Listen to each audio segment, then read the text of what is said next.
Started, since we have just an hour, a short hour, for a lunchtime presentation. And my name's Ivan Gaskell, and I teach here. And it's a great pleasure for me to be able to introduce Philipp Schorch, who is Marie Curie Fellow at the Ludwig-Maximilians-University in Munich. He's also Honorary Fellow of the Alfred Deakin Institute for Citizenship and Globalization at Deakin University in Australia.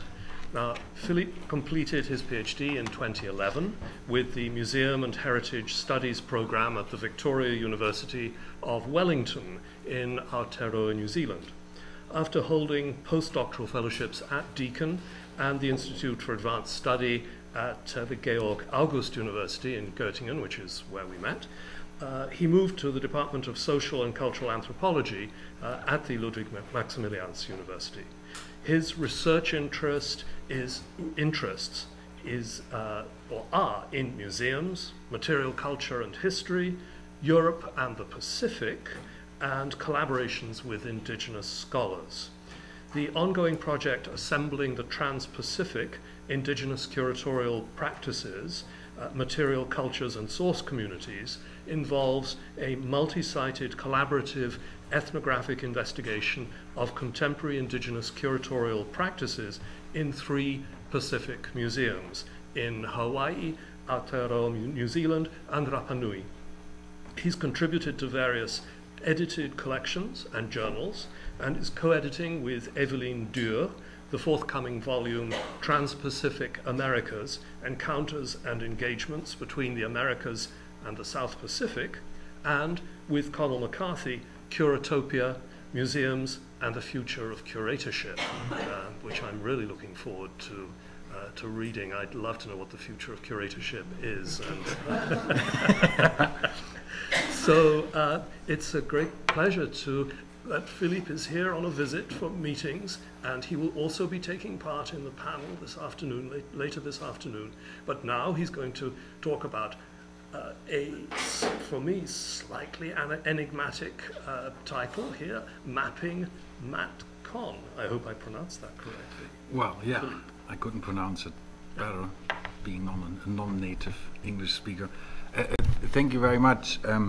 First, well, on a personal, intellectual note, I might, Ivan, actually thought about almost 4 years ago in Göttingen, and since then we have remained in touch, both personal and intellectual, with the wider institution as well, because Bard has always had an interest, or I have an interest in the Bard Graduate Center because of its interdisciplinary focus around materials, and the link I just read through who we are here, the introduction, teaching, research, and exhibition.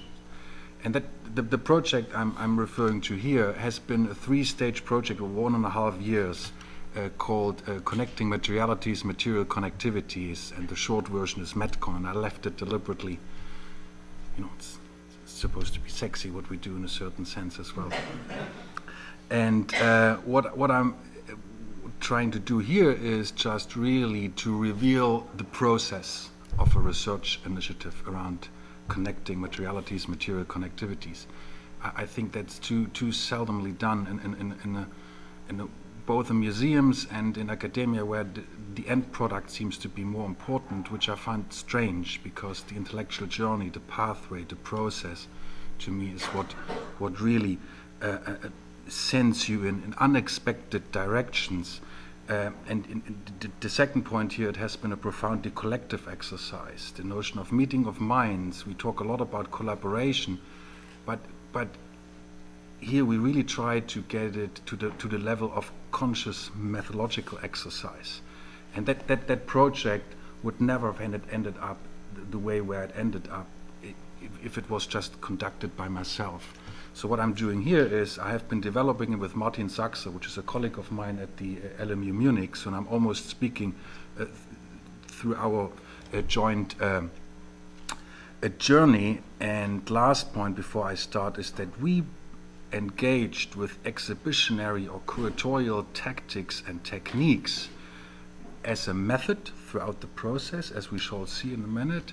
And then at the end, we lifted it to the notion of argument, so arguing in three-dimensional space, which I think is key, where exhibitions are underused by a variety of disciplines as a research modality, I find. So it's not just getting the disciplines into the museum. I think museums and the sort of museological condition has to offer quite a bit for areas like, I'm just thinking about non-representational theory, affect, body, and so forth, which still seems to be confined to the book or to the PowerPoint presentation, although they deal with non-textual realities. I have always found that very strange. So we try to get to that in this project. So I now just walk you through the 3 workshops. The last one just happened now in February, and now we're on the process of trying to translate it into a book format, so a different genre, which we still all have to do mostly if we don't produce exhibition, without really sort of sentencing the three-dimensional nature to the sentence. And Tim Ingold has played with this double meaning of sentence quite successfully in the 3rd workshop. So I'm just gonna start. Our research initiative started out from an unlikely connection, at least at first sight: oceans and mountains. In summer 2015, Martin, so my colleague, had just come back from fieldwork in the high mountains of Asia. Martin and his team in the ERC Starting Ground project Remoteness and Connectivity, Highland Asia and the World, are concerned with questions of creating new understandings of the seemingly remote peripheries in the mountains of Asia, where remoteness is not a definite and primordial, but a relative and often relatively recent condition. I, Philipp, had just started a Marie Curie Fellowship, with, which Ivan just introduced, with my project Assembling the Trans-Pacific, in which I look into indigenous curatorial practices and related knowledge practices, material cultures and source communities in Hawaii, Aotearoa, New Zealand, Rapa Nui, or Easter Island. We were engaging with quite different disciplinary and regional legacies and bodies of literature, but what struck us was that we were both concerned with the histories and contemporary state of large, heterogeneous regions in which trade and exchange have always played a crucial role. In other words, we were both thinking about things that move and thereby connect, or the other way around, about connections made through things. We soon realized that we came from rather different sides back to one of anthropology's age-old concerns, from the Kula Ring to empire-founding Buddha statues in the Himalayas. And we were both working on contemporary issues at the very same nexus of materiality and connectivity. I was concerned with the global journeys of things that became museum objects or archaeological artifacts and continue to become other things, while Martin has a keen interest in arguably more esoteric things like shipping containers, as we see here, or the logistics of mule transport at temporary roadheads in the Himalayas. We started thinking about connectivity and materiality not as 2 defined properties of something, but rather as interrelated modes in which an entity is, or rather is becoming, in the world. Martin, for example, told me about the red corals that we see here, that are widely used as jewelry in Tibet, and the long transformations in movement these red polished relics from the sea must undergo until they are worn around the necks of married Tibetan women, inherited from generation to generation. We started thinking about materiality and connectivity somewhat akin to Heisenberg's uncertainty principle. They are 2 sides of the same coin. The more precisely one side is illuminated, the less precisely the other can be known, and vice versa. We had both read Tim Ingold and knew about his aversion against the term materiality that so often tends to freeze and gloss over the very materials at stake. Glossing over materials is certainly not our aim. We still use the term materiality, however, at least for the time being, but we don't use it as a substitute for materials. With materiality, for lack of a better word, we mean the underlying forces and potentialities of a material entity. To come back to the example above, the weight and tints of red and polished gloss of a piece of coral and its actual and potential transformations and movement, for instance. Likewise, connectivity does not denote a single connection, a transaction or exchange, but the underlying mode of being or becoming connected with other entities. The question is how these two ways of existence relate and fold to each other and produce the realities we attempt to understand. To approach this question and avoid the traps of purely philosophical or metaphysical reasoning, we were looking for collective ways of to think not just about things, but also with, and, to paraphrase the famous volume Amiria Salmon co-edited, think through them. In simple practical ways and in the functional grey and white of Blunt University lecture room. We started with the first workshop in November 2015, so it has been an ongoing exercise, slow food for the brain, which doesn't really work with contemporary funding regimes, but we just made that quite clearly. Under the title Material, Experience and the Mobile. Our goal for this first step was straightforward. We wanted to bring together a group of people with similar interests and take stock of their experiences with, stories of, and reflection on things that move and thereby connect, or the other way around, of connections made through things.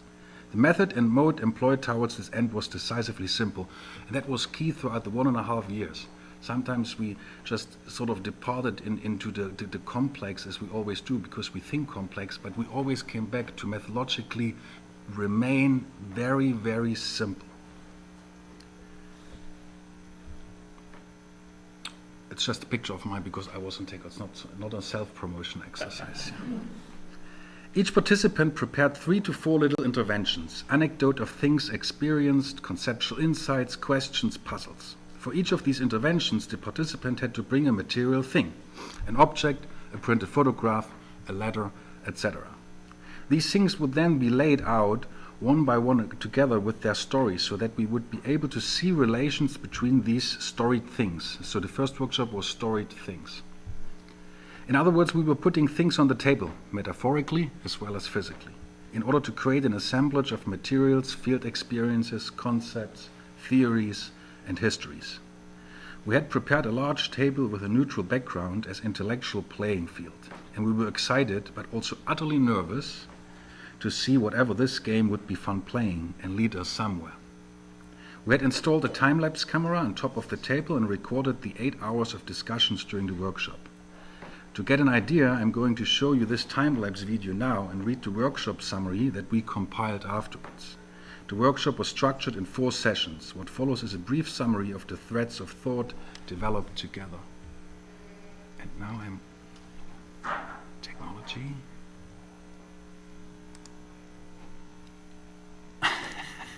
That's Martin, by the way. So it's now the time lapse, and I'll just read you out so you see at least a visual glimpse of what we did in order to come to what I'm reading.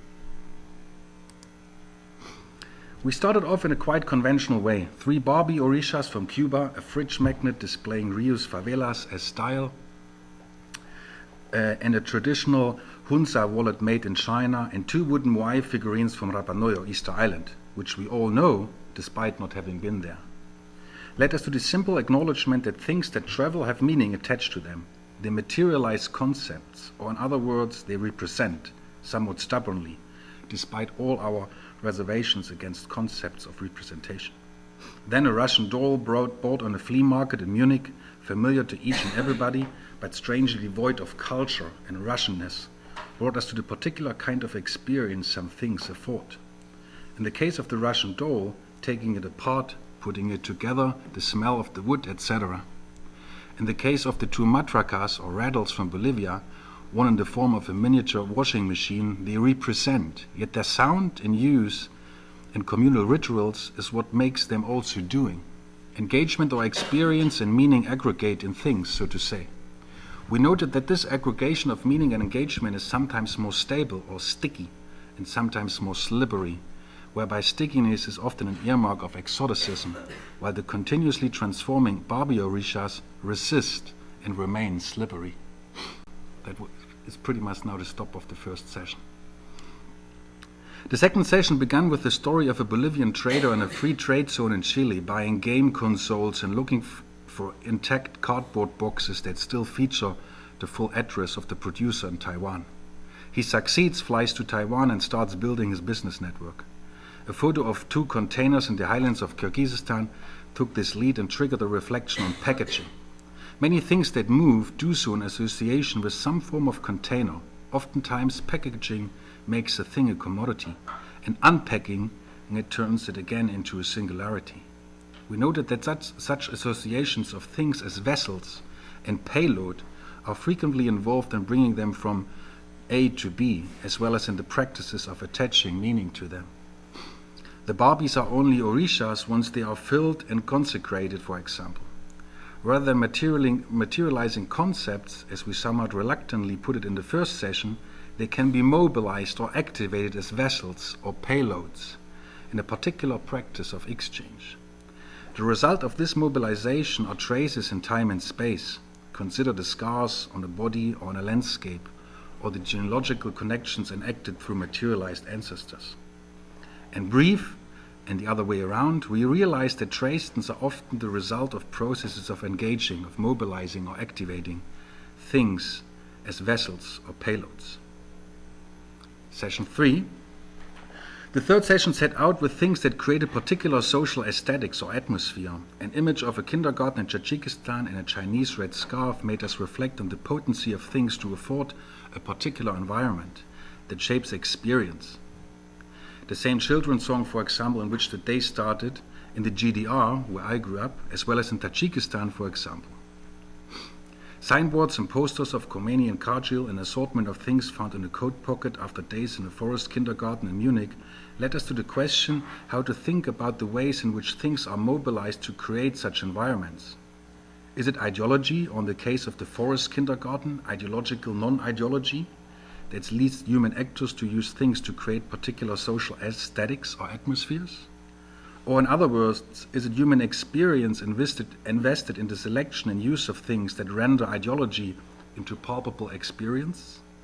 We found that the notion of curation could be very helpful here. Not understood as expertise of an individual museum curator, but in the original... Oh yeah. Oh, and I can go back to the... Escape. I can close it now.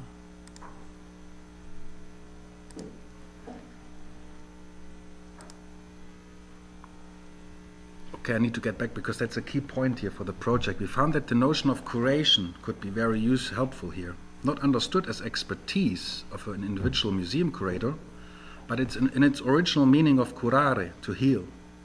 Curation as a way of attending to a material environment with a particular, often ideologically driven intentions led us to think about ideology and experience in new ways. I'm thinking a lot at the moment about curation at large, or the museological condition. I think museums have a lot to teach us how we also look after, for example, shopping malls, national parks, and so forth. And the notion of curation is a key here to carry ideological interventions from a purely discursive to a three-dimensional way. The Chinese party state, for example, turns ideology, like development, patriotism, etc., into experience by curating environments such as the socialist new villages popping up all over rural China. So, museum at large. Session 4. A traveling diary that circulates between a group of friends led us to the question of method in a wider sense. Not research method in a particular discipline, but ways of activating, engaging, or mobilizing materials for experiences. Or in other words, the question at stake is how mobile or mobilized materials are becoming archive. Eric Mückler's book, The Paper Road, and the videos of the Kyrgyz artist Charbek Amankul tied into precisely this question. Wrapping the earth in paper made the botanists and herbarium species travel in Mückler's case. Making videos on Kyrgyz shamans, including his own aunt, was also what made the artist travel around the world. An image of poppy fields in the Golden Triangle and the story of a new museum there to commemorate and mobilize the memory of the now absent opium for tourist consumption made us reflect on archives as traces of mobilizing or curating materials, experience, and memory. Fox shit found in Munich next to Eduardo Cohn's How Forests Think led us to the notion of languages, again in a broader sense, for the lack of a better word, as a means of this gesture of archiving, collecting, marking, or curating. As you see, not starting from cutting-edge theory, but with this simple game of rearranging and relating storied things, first brought us back to quite conventional reflections and concepts like representation. We noted that this aggregation of meaning is sometimes more stable or sticky and sometimes more slippery, but our own thinking got stuck in the quite conventional effort to name and categorize things, meanings, and their relations. I'm increasingly thinking about we still do that. We name, we categorize, whereas we can focus on processual forms of thinking, trace, translate, perform, and so forth.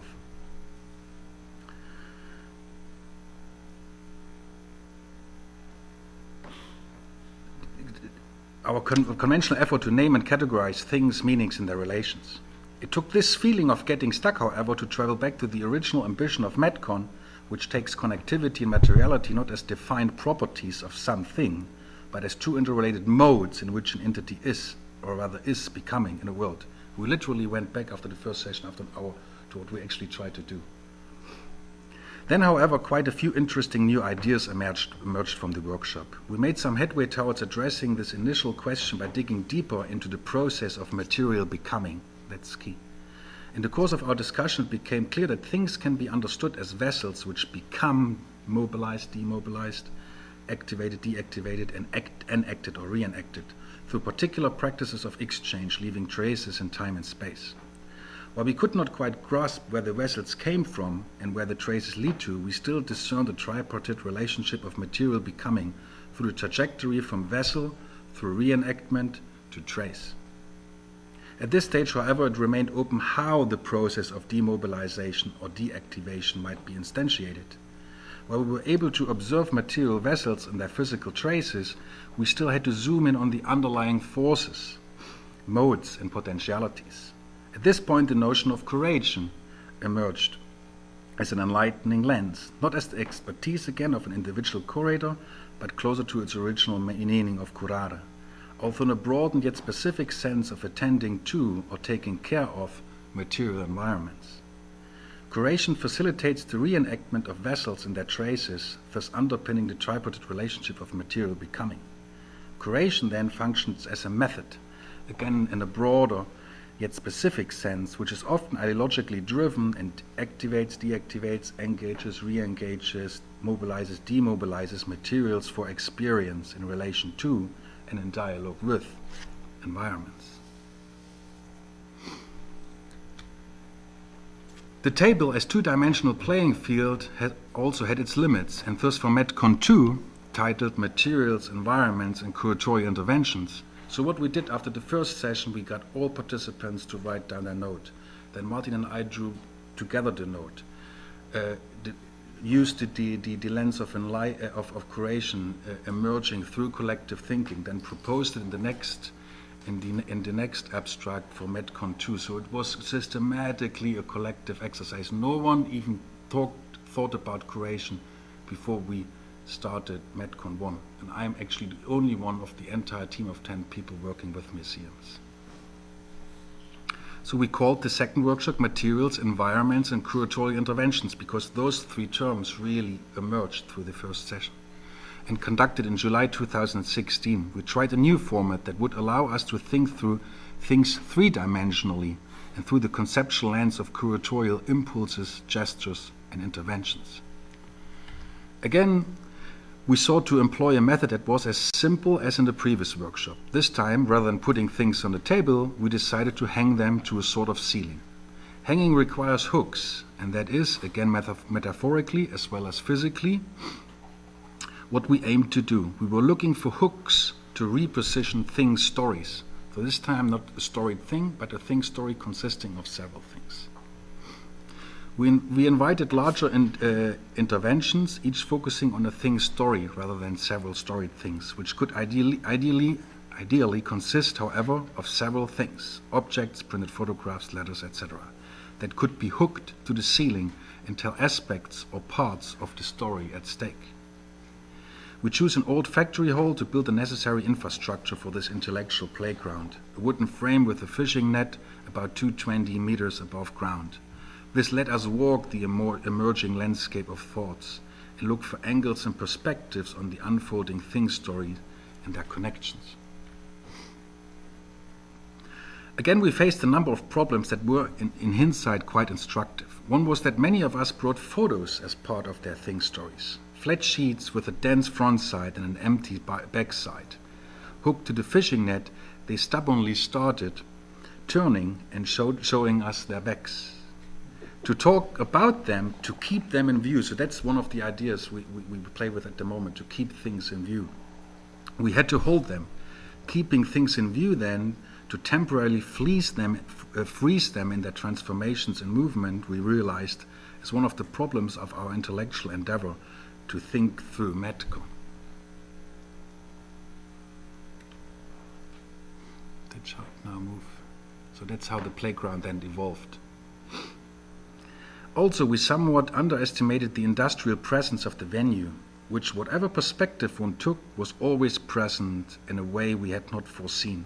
The green exit sign, the fridge in the corner, the walls and pillars contributed to the overload of the space and made it somewhat difficult to identify clean perspectives and angles.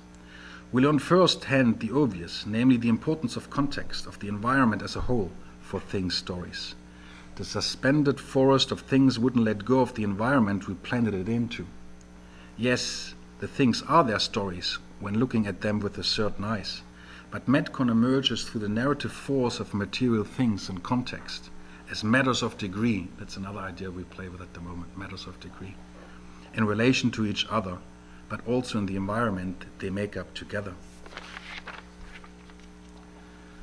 For the concluding workshop, Metcon 3, which now took place in February at the Center of Advanced Study in Munich, the concluding workshop, which we internally call Metcon 3, which shows a somewhat more conventional academic format, but insists that it's not a final product, but just another layer of an ongoing exercise. We went back once more to the original abstract of connecting materialities, material connectivities, but this time cast the net wider to include more angles, perspectives, and conceptualizations. We had an overwhelming response to the call for papers, and apart from the invited people like Tim Ingold and Amiria Salmond, and here also allowed right from the outset the contributions. We took them already as an integral part of further collective thinking, even without knowing the people. So we really allowed the contributions to dictate the thematic focus. So that really emerged out of the first review process. One could always argue that an edited volume works always like that, and it's not an either or, but I think it's again a matter of degree to which extent you try to find things for your predefined intellectual concerns, or to which extent you allow your several contributions to contribute to a certain thematic focus. And this was certainly none of the thematic foci of the contribution was in our mind before we reviewed the contributions. And so we had this theoretical focus where we really got into the sort of material philosophies, and then we had a temporal focus, so the material as an historical lens, which is pretty much what Ward does to a large degree. And then the notion of curating environments entered a lot of thinking of our group, but also other contributions which we found interesting. And then the whole notion of forging Metcon, of interventions, of outward interventions to create connections to traveling things. So these were the papers.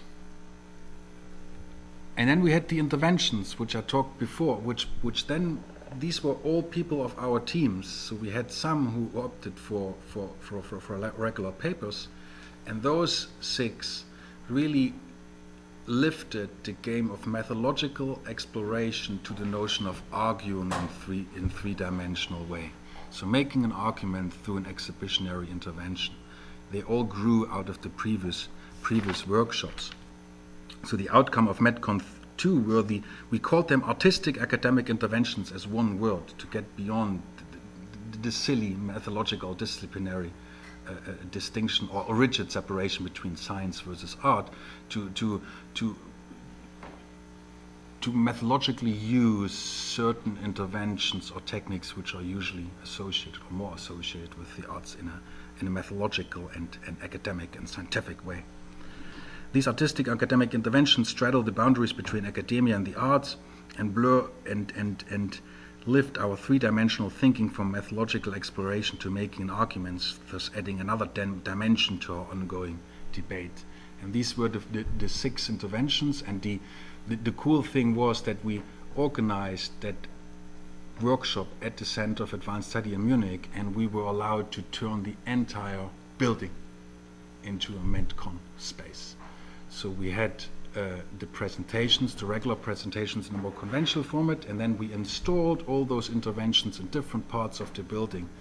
So the workshop then itself proceeded, at least in a certain way, still three-dimensionally, by visiting certain interventions and also moving your own body throughout the building. So these pretty much are the 6 ones. Here we have the thick participation in material entanglements and of honeybees here on the left-hand side. Or I can just write you the title. So the thick participation in the material entanglements of honeybees and their keepers are the first 2 pictures. And then it's Lisa with the Tanga Tesh, a tale of stone, stories and traveling and mobiles. Then remembering and non-remembering among the Yanomami. And then what I really liked, windows into King Street.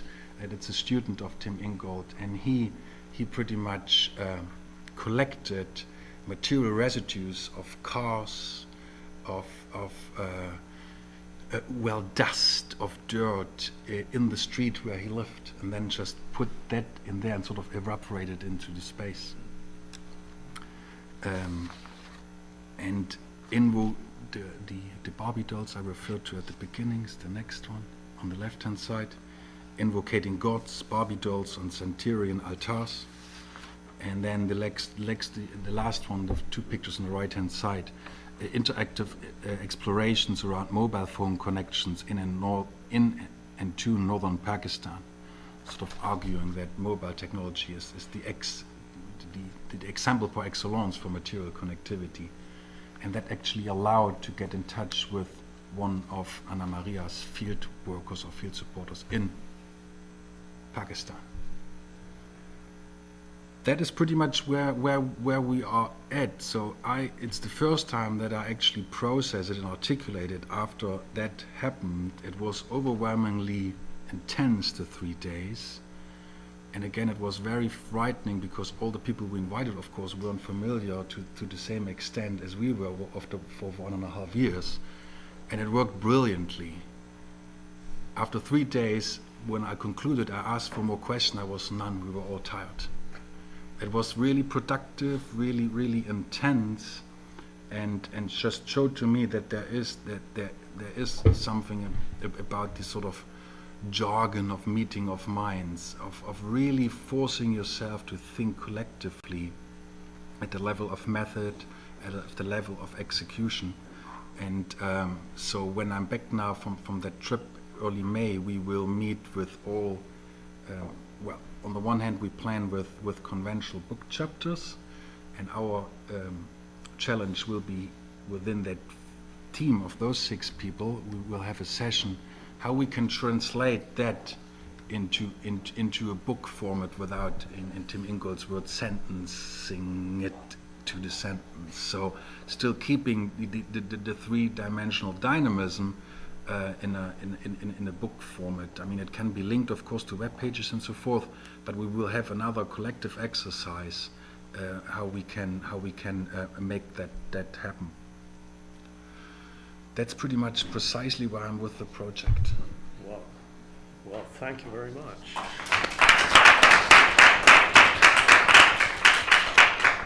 I have to say I'm so intrigued and thrilled to hear about this project, which I've heard little snippets as it's been going on the last couple of years or so, preparation, and then the workshops. So, questions? Ita. So, I mean, thank you very much. Very interesting. I have a few questions. Starting from the last one, or the last moment of your paper, why do you need a book? Well, which would be, yeah. You know, I know the answer, but because you're an academic, but really why isn't the project against books at the end of the day? I will have another meeting with Ivan right after that one. A large grant proposal I'm developing, and there it will be right from the outset one of the main, if not the main outcome, will be an exhibition. For that project, I think for a variety of reasons, it has to be a book. We don't have, for example, an exhibition space where we could do that, but it will still work hard to involve. I mean, for example, all those materials I'm referring to here, they are all online. So we have a project web page, and we shared that all with our with the entire team, with the authors. So in fact, the question you posed, we probably didn't pose it that radically, but we certainly ask if you guys have ideas how we can develop it further in whatever way of publishing. It's also invited as a collective exercise. We also filmed the interventions. So we have all paper presentations of the workshops are online, and we are now in the process, because that was a bit more difficult, to film the interventions, because all interventionists, as we call them, they also had a slot to present their work. So they also had to rely on narrative, on text to a certain extent in order to invite participants. And it's always the dilemma, but I don't see that as a problem. The relationship between material and narrative is something I'm really thinking through a lot at the moment. So there are a variety of ways of how we make it accessible, but still, I mean, you know, you just get funding if you also put up the book. That's so you have to drive the funding right from the outset to make it differently, which is what I do now, or try to. Okay, so then the question would be, if you know that TILOS, or if you know that the mechanism is already used and defined for funding, how does that affect the manner in which you present your interpretations? I mean, because you see, there is a certain cleverness in your argument making, in which we are doing this project knowing that we have to get to, and we have to survive. I mean, the way in which I see a lot of the English material is against norms in academic practices, while your project is very much present. Maybe I didn't get it right. You know, that could be the fault of the listener.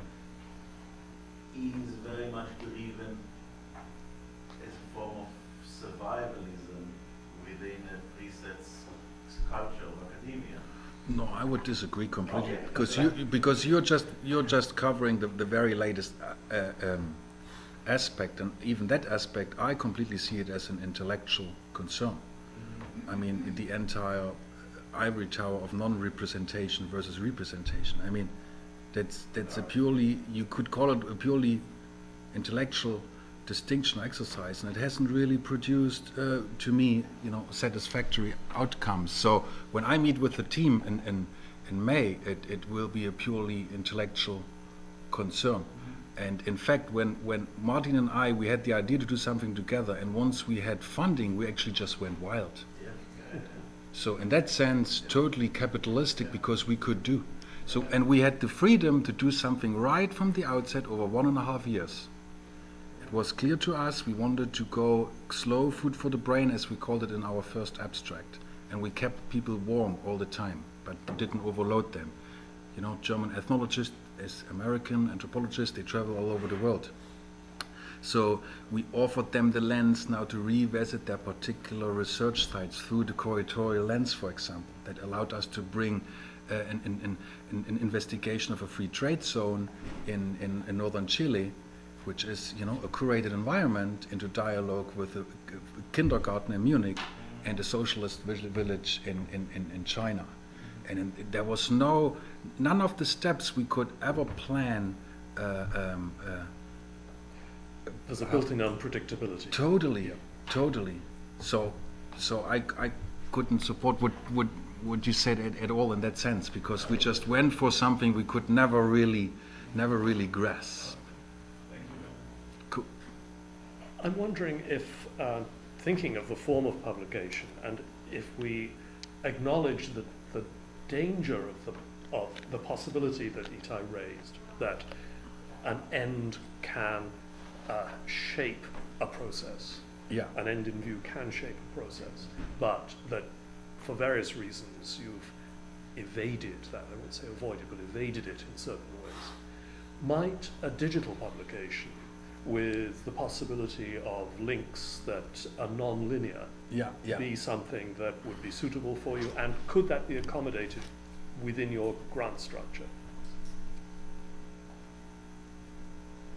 Well, these are the ideas, and grant structure, I probably it was totally wrong. I mean, if you walk into Bard Graduate Center, the first thing you see is books. Mm-hmm. I mean, that's what academic by and large do. Yeah. So when we met the first time, there was never any outcome.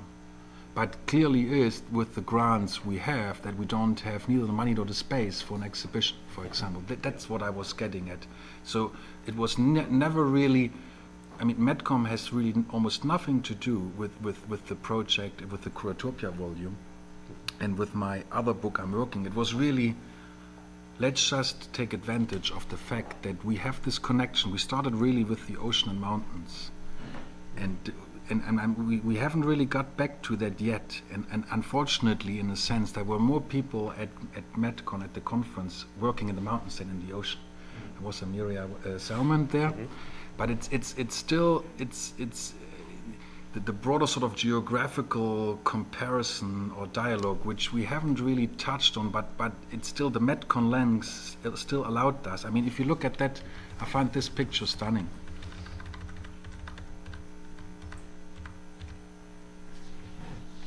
Our notion of material becoming, of vessels being mobilized and leaving traces in time and space, that allows us to bring those shipping containers into dialogue with Moai, who have been overturned after the so-called Moai cult was replaced and now being re-erected. And I'm working.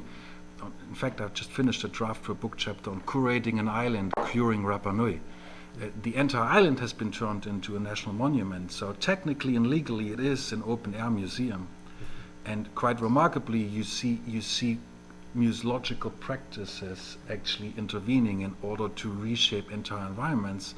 And now you have movies being made arguing that they still contain mana, the supernatural power associated with many islands in the Pacific. So we did, I think, made some headway. That was our start at the beginning. So we did not think about any book or whatsoever, and it just evolved into what we then did afterwards.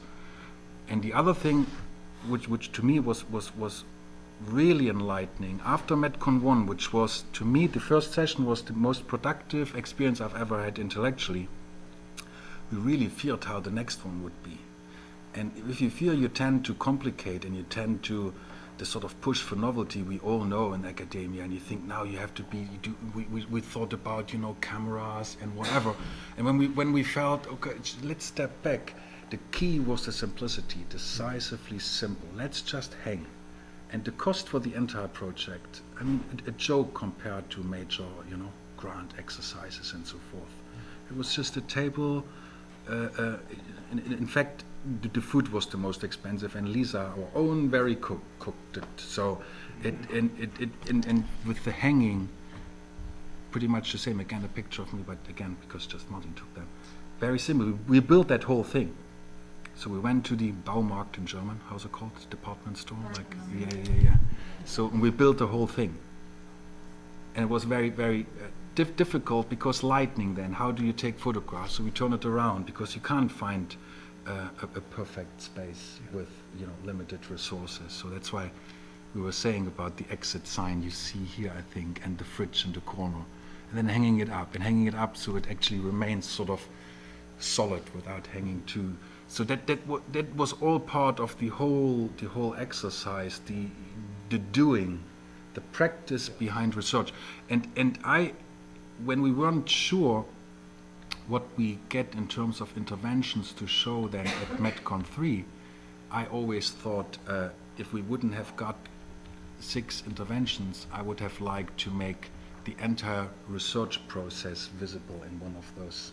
And so we at least did that in a similar way as I did now, to use a presentation not just to make an end argument or to make something needed to an argument, but to reveal an entire intellectual process with all its surprises and difficulties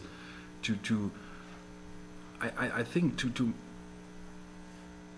to create a richer understanding and a more open engagement with what work, intellectual work actually entails, and all museum people would support that, which is why again I think the museological condition, as I sort of tend to see it, can enrich much of text-based inquiry, argumentation, and outcome, and that was certainly the case with this sort of enterprise. And the other thing, also very important, we made a conscious effort, beyond titles, beyond academic standing. So a few of them are doctoral students, postdoctoral students, professors.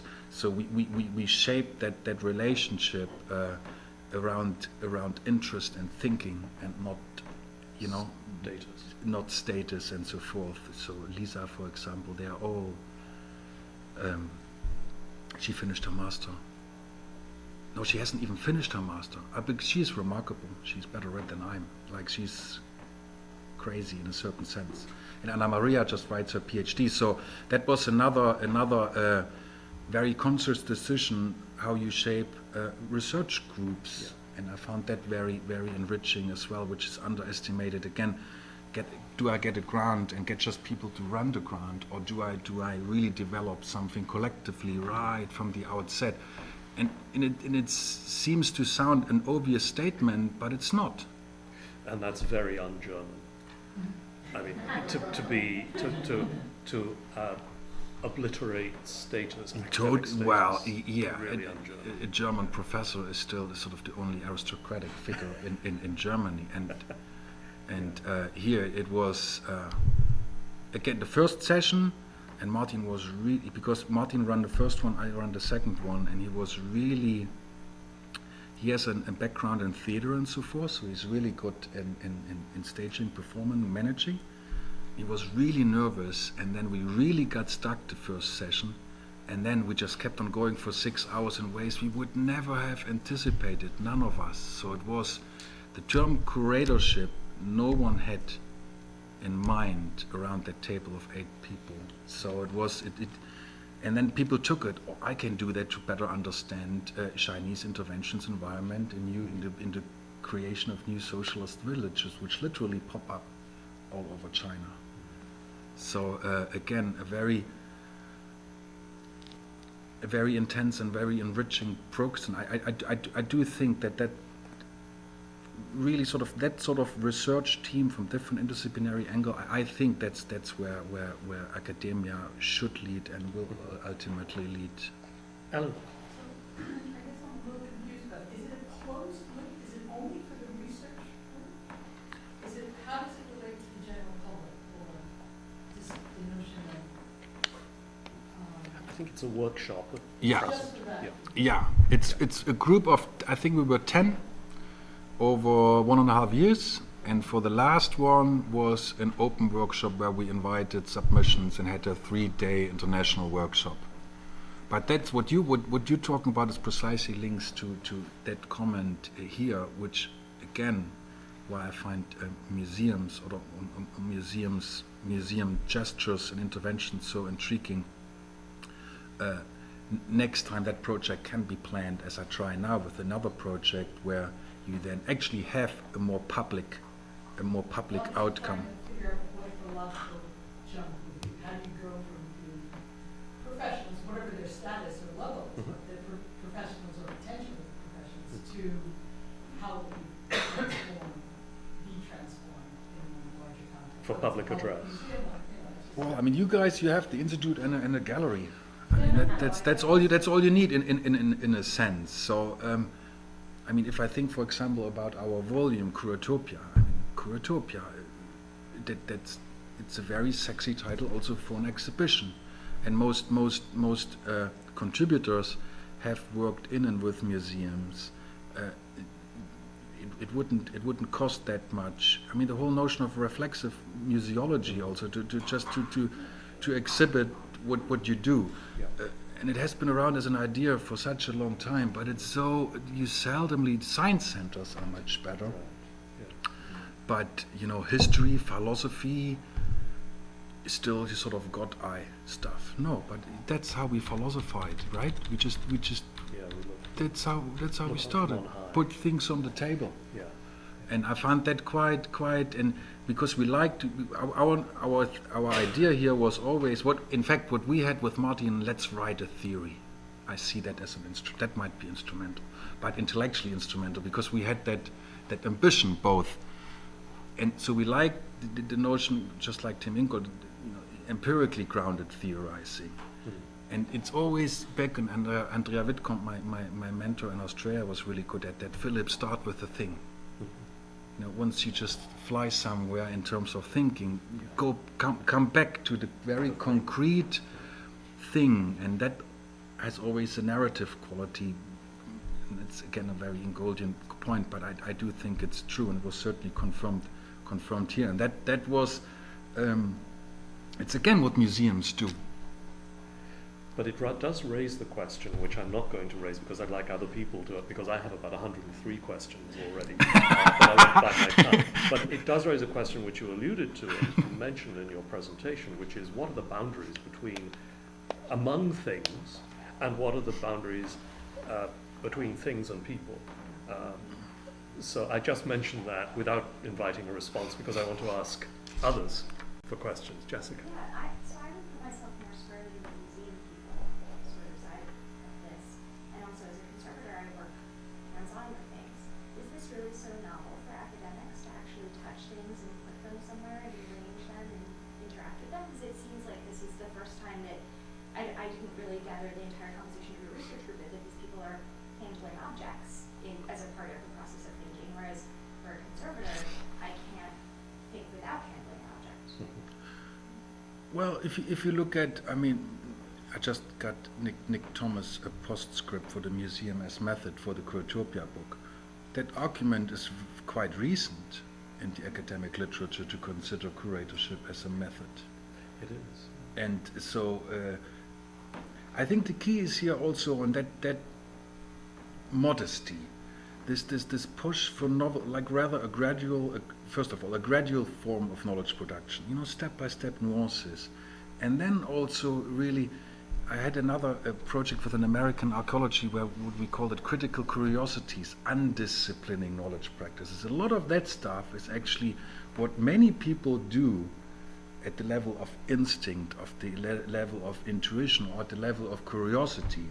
But then once it enters into the, you know, academic publishing, once again, it certainly doesn't feature to the same extent as the politics of knowledge production and you know, post-colonial debates, and rather than, you know, what Nick Thomas did, approaching what he had 3 steps of juxtaposing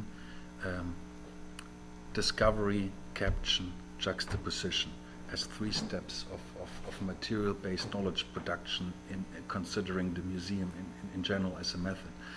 I must hear, some people had some experience in these were the ones I brought to the table from my side, were the ocean people or the museum people. But still, they didn't even use the term curatorship, but they had experience, and there were some people who worked in the arts. But Martin's side, well, Martin has this theater background as well, but the one he brought to the team from his sides, no experience whatsoever. A lot of visual. I mean, that's quite fashionable and sexy, that, you know, taking pictures and filming, that's considered to be a method, but touching stuff and putting it there, which is what, and then try to understand how relationship between things or between object and people just arise. Or in the panel tonight, want to touch on how how entire regions arise like that, because they create maps and create exhibition floors, which then separate regions and stuff, right? Lolly. I may be taking the conversation a little off topic, but I thought it was really interesting that you noted even through your process you felt you kept getting stuck in conventional thought processes Totally. of cataloging and labeling. And I was wondering what your thoughts were on negotiating, moving towards processual thinking and the need to communicate clearly with other people, especially when it's across language, or maybe that isn't as much of a boundary as it seemed to me. Well, and that's again, that it's a very complex question which can have very simple responses, because the whole notion of categorizing is a way of thinking, and it's an impulse. Is my impulse to name? The name is to conquer. It's such a key to name, or to rename, or to categorize, or is my move, I like to think at the moment about tracing, mapping. I did not call it introducing, I called it mapping, Metcon. And it's also very Tim and Goldian pathways. So in fact for the meeting we have later on, I tried to trace, map, and then imagine. I like imagining a lot, because that's also an impulse which feeds into any cross-cultural engagement, for example. And in terms of what we would talk about this afternoon, just two terms, art and America, for example. It's very different if you take a map as a form of representation, as if it represents something else, or if you take a map as an intervention in itself, as a maker of a region and the relationships, which is certainly at play when you go into a museum. Each museum has different maps, different floors, different ideas, new curatorial team. I mean, that's what's going on as far as I understand, what the Met tries to do. What's really America? And then for me, art, what I'm really working in my actual work on indigenous curatorial practices, it's not the artwork, it's the underlying practices, skills, communicative engagements. That's at the heart of what an Hawaiian curator would do, because at least at Bishop Museum, the curator would also be the maker of the stuff. And I like the notion of making, of producing, and I find it remarkable that so little of that is visible in what is usually called an art museum.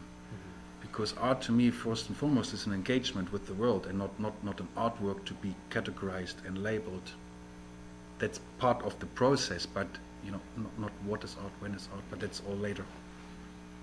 We're getting towards the end of our session, because people have other commitments that they have to dash to. But Jeff, did you have a... No, okay. And I'm sorry to have to cut you off, but we have to stop promptly. I know that there are other questions out there.